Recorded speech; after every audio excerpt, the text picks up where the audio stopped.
Baireddipalli police station పరిధిలో పోయిన ఆదివారం మా జిల్లా ఎస్పీ గారి ఉత్తర్వుల మేరకు కార్డు సెర్చ్ పెట్టి చేయడం జరిగింది.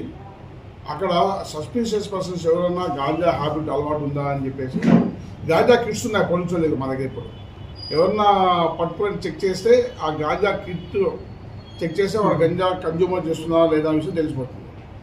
అందులో భాగంగా చెక్ చేస్తే ఒకటని పాజిటివ్ వచ్చింది.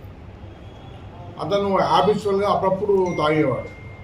ఏంటి అని పూర్తిగా విచారిస్తే గాంజా ఎక్కడ చుట్టిందో ఎక్కడ ఉందో చందనాప్రియ ఎస్ఐ బైరెడ్డిపల్లి కరెక్ట్గా ఇంట్రాగేషన్ తీసుకొని అతన్ని ఓన్లీ హ్యాబిచువల్ అతను సెల్లర్ కాదు, అది అడిక్షన్ పర్సన్ గుర్తించి ఎవరైతే సెల్లర్ ఉన్నాడో వాళ్ళ అడ్రస్ తీసుకొని సరైన నిఘా పెట్టి వాళ్ళ మీద ఈరోజు మార్నింగ్ 2.5 కిలో గాంజాని వ్యక్తిని రెడీహాడ్గా పట్టుకోవడం జరిగింది. అతను విచారిస్తే బైరెడ్డిపల్లి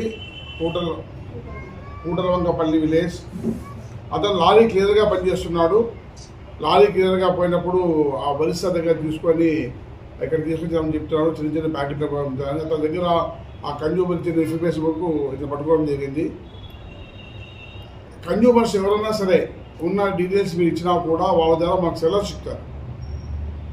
దయచేసి విలేజెస్ అందరికీ నేను విజ్ఞప్తి చేసేది ఏమంటే మీ దగ్గర అడిక్షన్ అయిన పర్సన్స్ ఎవరైనా గాంజా అడిక్షన్ పర్సన్స్ ఇచ్చినా సెల్లర్స్ ఇచ్చినా కూడా మేము వెంటనే చర్య తీసుకుంటాము. యాక్చువల్గా చాలామందికి సెల్లర్స్ గురించి అవగాహన లేకపోతే ఇప్పుడు అడిక్టెడ్ పర్సన్ గురించి ఐడియా ఉంటుంది. సార్ వాడు తాగుతున్నాడని. మా దగ్గర స్పెషల్ కిట్స్ ఉన్నాయి. అప్పుడు చెక్ చేస్తే మాకు ఒక హాఫ్ అన్ అవర్ తెలిసిపోతుంది వీడు అడిక్షన్లో ఉన్నాడా లేదా, గాంజా తీసుకున్నా లేదా అని. సో ప్రివెన్షన్లో మెథడ్లో భాగంగా అన్ని పోలీస్ స్టేషన్కి కిట్ జిల్లా ఎస్పీ గారు సప్లై చేయడం జరిగింది. అందులో ఫస్ట్ టైం ఇచ్చిన 1 వీక్ లోపల మాకు మంచి రిజల్ట్ వచ్చింది. ఈ కిట్స్ ఉపయోగించుంటాం విలువలుగా. ఎక్కడ డౌట్ ఉన్నా, ఏ రౌడీ షీట్మెంట్ డౌట్ ఉన్నా, ఏ కాలేజ్ యూత్ పిల్లల డౌట్ ఉన్నా చెక్ చేస్తాము. ఆ ఇన్ఫర్మేషన్ డెఫినెట్గా వాళ్ళ తల్లిదండ్రులకు వాళ్ళు చెప్తాము. కౌన్సిలింగ్ డీహార్టేషన్ సెంటర్లో జాయిన్ చేపిస్తాము. మీ పిల్లలు కానీ మీ సొసైటీ ఎవరు కానీ అలవాటు పిల్లల సమాచారం యాక్షన్ తీసుకుంటాము. అట్లాగే సెల్లర్స్ మీద కఠినమైన చర్య తీసుకుంటాము. చంద్రప్రియ ఈ అమ్మాయి ప్రొఫెసర్ వస్తాయి, బట్ చిన్న కన్జ్యూమర్ పట్టుకొని సక్సెస్ఫుల్గా ఈ గాంజా 2.5 కిలో పట్టుకున్నానికి ఆమెను ఆమె సిబ్బందిని ప్రశంసిస్తున్నాను. Good work, thank you. Sir ఇతనికి ఎవరు అమ్మినారు సార్? వాల్యూ 50,000 రూపాయలు ఉంటుంది. చెప్పాను కదండి ఇలాగా. ఇతను క్లీనర్ అయితే కాశీ వాళ్ళ వెహికల్లో పోయాడు. వస్తూ ఒడిశా దగ్గర తీసుకొచ్చా అన్నాడు. దానిపై ఇంకా పుట్టే విచారణ చేయాలి. గతంలో కూడా ఏమైనా తీసుకొచ్చి అమ్మాడు సార్?